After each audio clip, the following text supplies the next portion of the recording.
Hello everyone, and welcome to this, interesting video on Dead by Daylight. I want to talk about, a little bit about Dead by Daylight, a beginning guide for survivors. To be honest, the tutorial isn't that helpful. If you look at, like, the survivor tutorial and how to play, we're going to cover the survivor tutorial, and I'm going to give you some tips on survivor, real quick. To be honest, I really don't want to play the tutorial. So this is a little beginner guide. So right here, the primary objective of a survivor in a trial is to escape. However, this is not necessarily how you win. For example, you can pip up from dying in-game. You can get a lot of blood points from dying in-game. It doesn't necessarily mean you have to escape at higher level play, but generally you want to practice being able to get out on a consistent enough basis. The next thing that we have fuck this. Basically, you should know how to play the tutorial now before we do this. So, let's I'm gonna ship an invite to somebody real quick, and one thing I want to explain with Survivor is, for this video, what we talk about, there's not gonna be a lot in terms of, like, basic beginner knowledge, like, hey, this is a generator. You need to press R1 and hold it. I'm not gonna hold your hand like that. Basically, so for each survivor, remember each survivor has three teachable perks, and it is my belief that you should run, when you are beginning to learn that character, you want to learn one of their teachable perks. Once you get to somebody like me, where all the survivors are prestige already, you can run whatever build you want because you've already experimented. But until you reach about level 20, I would say, you should run at least one of their teachable perks on them. So this is going to be a beginning guide as to what you want to go for. Now, starting off, if you don't have the DLC, I will include David King because he's free. So David King is DLC. You'll have Bill, Ace, Nia, Dwight, Meg, Claudette, and Jake. And Feng Min. And you will have to pay for Laurie, Quentin, Tap, Jane, Jeff, Adam, Kate, and Ash. So to start, you want to focus on your regular characters before you go on to your DLC characters, because you will have a harder time playing the DLCs if you don't play Survivor, the regular survivors. You can come on in Matrix, don't be shy. For starters, there's two characters you want to start on playing. One would be Claudette, because of the perk Self-Care, which is teachable off of her. You want to get that unlocked as quickly as possible, because that's probably, at a beginning level, that's going to be the most helpful perk, because it lets you heal yourself without an item. It lets you play solo, basically. The other character you want to I would recommend leveling up would be David King. David King has We're Gonna Live Forever, which will give you bonus blood points for safe unhooks and for taking a hit for another survivor. So this will encourage you and train you on how to be more altruistic, but a bit safer, and reward you for it. So these are probably the first two perks I would recommend going for. The next one I would recommend would be Meg and her perk Adrenaline, which Adrenaline takes a bit of practice to be able to use it effectively. Because you can use it effectively, because obviously it's going to go off whenever the last gen pops. But knowing how you can exploit Adrenaline to make it more valuable than just giving you a burst of speed and a health state is very important. But it is a solid perk that I would recommend. Another thing I would recommend would be, for Dwight, is Prove Thyself. So this is a perk that removes the penalty for working on a generator with another survivor, and it gives you more blood points for cooperative actions. So that's like healing and working on gens together. So those are some key perks to go for. Another key perk I would recommend going for and a key place out would be Bill with I forgot what they're called now. The perk Left Behind. I was thinking Paladins for a minute. I had fucking legendary card and talent on the top of my head. With Borrowed Time, because again, Borrowed Time works well for making safe unhooks, because if you do make an unsafe hook rescue, the Borrowed Time will activate and you can make that save a bit easier. So what characters do I not recommend starting off with? I don't recommend starting off with Jake, and I don't recommend starting off with Nia, or Ace, or Feng Min. Now, why is that? Now, the reason why I would prefer newer players play those characters is because Jake is a bit of a lone wolf with how his perks work. His perks make him quieter and hard to spot, but they don't realistically help in-game. Most of his perks are things that you can only use at higher level. So, for example, Iron Will, which causes you not to make noise when you're injured, that's really only used by high-level players. So if you watch a lot of Dead by Daylight on YouTube, you'll see high-level players running Iron Will a lot, but at low ranks, you're not going to see it because they don't see, you know, they don't see the logic behind that. Another one is Calm Spirit. So you don't trigger animals and you don't scream as much. This is specific to countering certain perks and certain game mechanics, but it's not all that common. Again, this is something you're not going to see a lot in lower rank. And Saboteur really doesn't have a place anymore, unfortunately. So Jake is one I don't recommend. Another one I don't recommend would be Ace. Ace's playstyle is kind of a meme. He's mostly built around increasing luck and opening chests and getting better stuff and increasing aura reveals. He's not that good for beginning type characters because even though he says he's easy, he's not a very easy character for beginners. So a lot of people would tell me, well, why Feng Min and why Nia? Well, Feng Min and Nia have exhaustion perks on them. But their exhaustion perks are harder to handle than David King's Dead Heart. Dead Heart is just press X and you can avoid a hit pretty much. So once you get down with the timing, you're good. The downside to Lith and Balanced Landing is they can accidentally be activated. And a lot of newer players just like to run around everywhere. Or in the case of Nia, they like to crouch around everywhere. I don't recommend Urban Evasion just because you will get into that mentality of, I just crouch walk everywhere. I am one with the rabbits. I am one with the rabbits. They can't catch me when I'm crouch walking. That's not a good idea, though, for the long-term success. And Balanced Landing is something that you will find yourself, like even veteran players like myself, I activate it by accident. It's like, oh shit, I needed that. Same thing with Feng Min. Feng Min does have some beginner-friendly stuff like Technician and Alert, which are very good for helping newer killers. Or newer survivors against killers, because Alert, you know, that helps you find where the killer is, so you know how close they are, and Technician, in case you fuck up, because you will.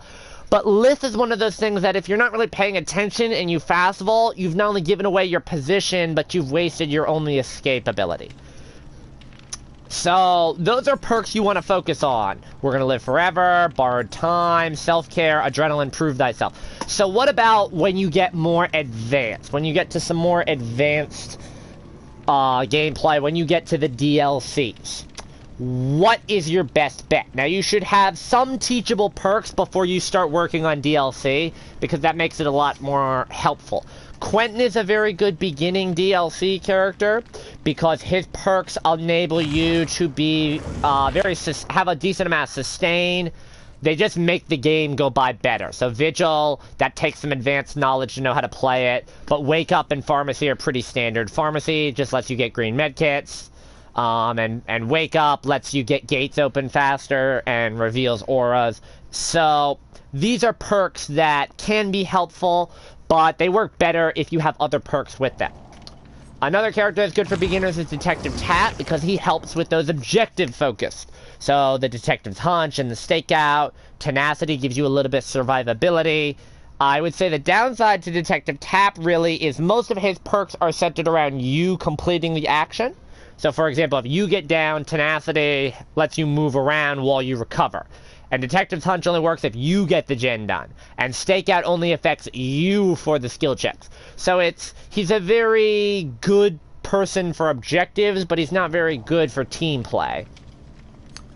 Lori's one of the harder ones because all of her perks require just so much practice, either practicing your skill checks for DS, or Object of Obsession, which requires just hours upon hours of practice knowing how to use it effectively, and Soul Survivor, which really only works if the killer is running something.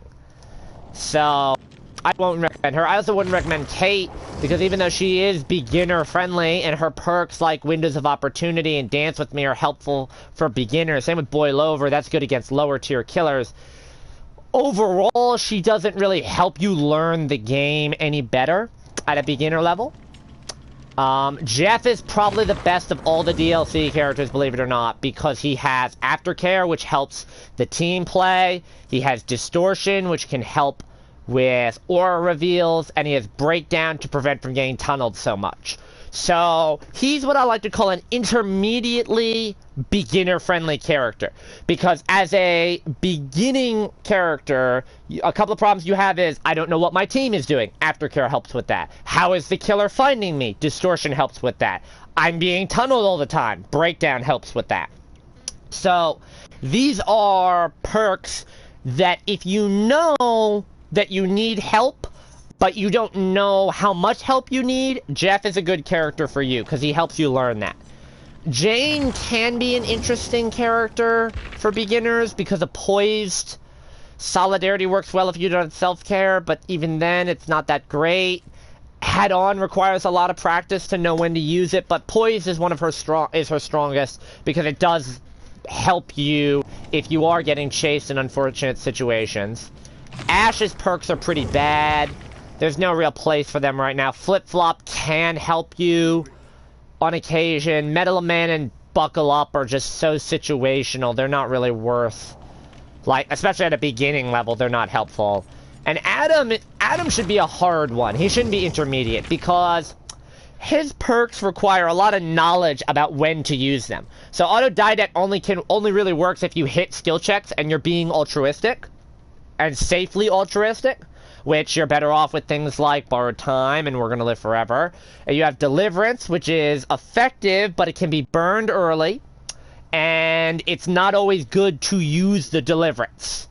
Because sometimes it's better to let somebody unhook you and heal up, rather than just unhook yourself and be vulnerable for the next 60 seconds.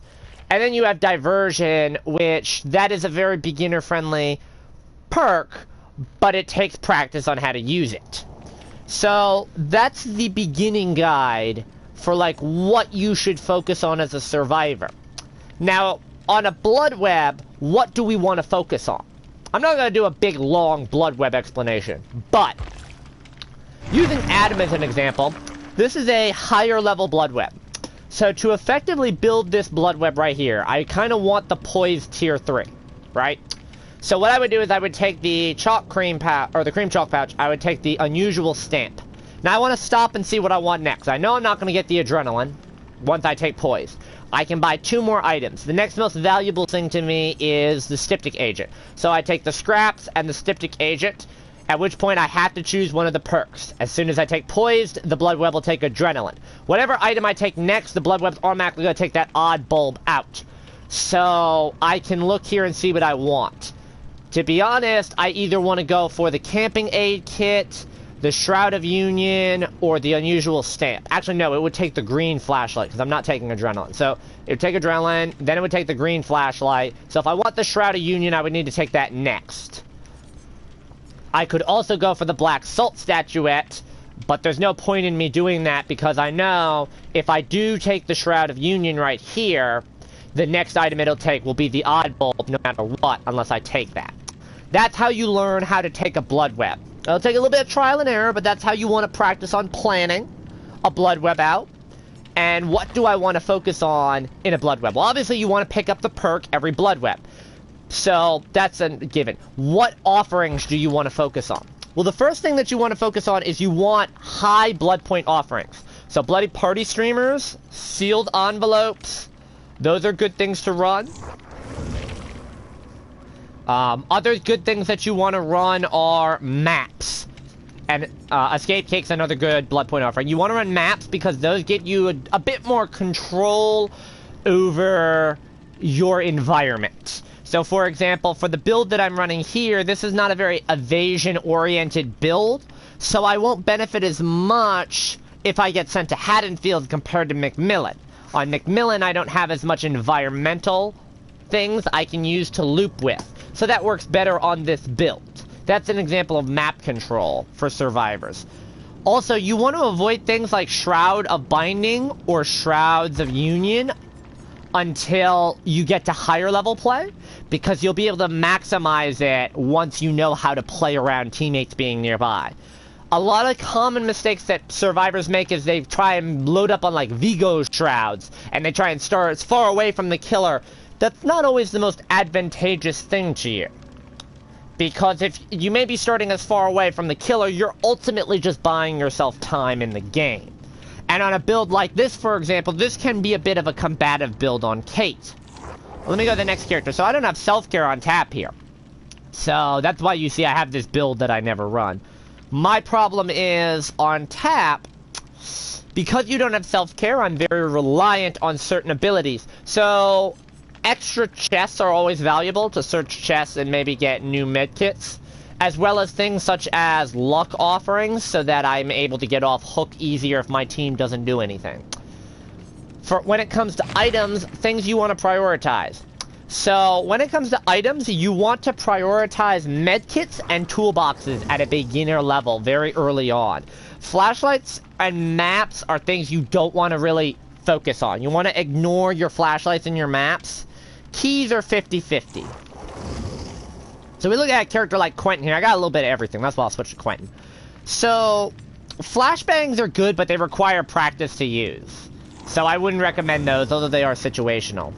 The other thing as well is toolboxes will help you complete objectives faster, which will get you in and out of games faster, so you build up that experience. Medkits are obviously crucial for healing yourself, so that you don't have to worry so much about being injured. The only thing I would really recommend that you do is to pick up keys. Even as a beginning survivor, keys will help you. Because yes, they're not going to help you reach the end of the game like a medkit or a toolbox will, but the key will make it so that you are able to get out easier if your team, which may very well be full of beginners like yourself, isn't very strong. But maps and flashlights require a lot of practice, where you kind of want to get the game basics down. Another important thing is when it comes to add-ons. So a lot of people say, well, you always want to go for the highest rarity add-on. Not necessarily, especially if you're trying to maximize blood webs. So a great example would be the abdominal dressing versus the medical scissors for medkits. You see, the abdominal dressing requires knowing how to build a medkit properly to get the most value out of it. Yes, it considerably increases healing speed, but it also reduces your charges. Whereas the medical scissors are much better. They're cheaper, and they require less skill to use. You don't have to worry about running out of a med kit with that, for the most part. Another good example would be on flashlights. So for example, an odd bulb versus high-end sapphire lenses.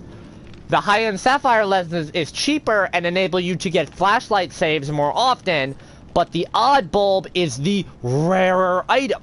So don't necessarily be confused by I must go bigger and better. Bigger and better when it comes to add-ons is not as effective. Another thing that you want to focus on as well is don't just skip your lower level add-ons. A lot of these can be very valuable. So the scraps and the clean rag are good toolbox add-ons, and they're very cheap, particularly the clean rag, because that helps boost repair speed. That's a fantastic thing to have. Again, butterfly tape. It's a brown add-on, but it's a fantastic thing to add. Another one would be the bandages. So those are add-ons you can buy for relatively cheap in a blood web that are very strong, that you don't have to worry about too much. And when you start diving into flashlights and maps, then you'll be able to pick up things like batteries, which are very strong for flashlights, and map pieces that you can add extra charges to your map if you're running green maps. So hopefully this video has been a bit helpful for your beginning guide. Thank you for watching. Bye-bye.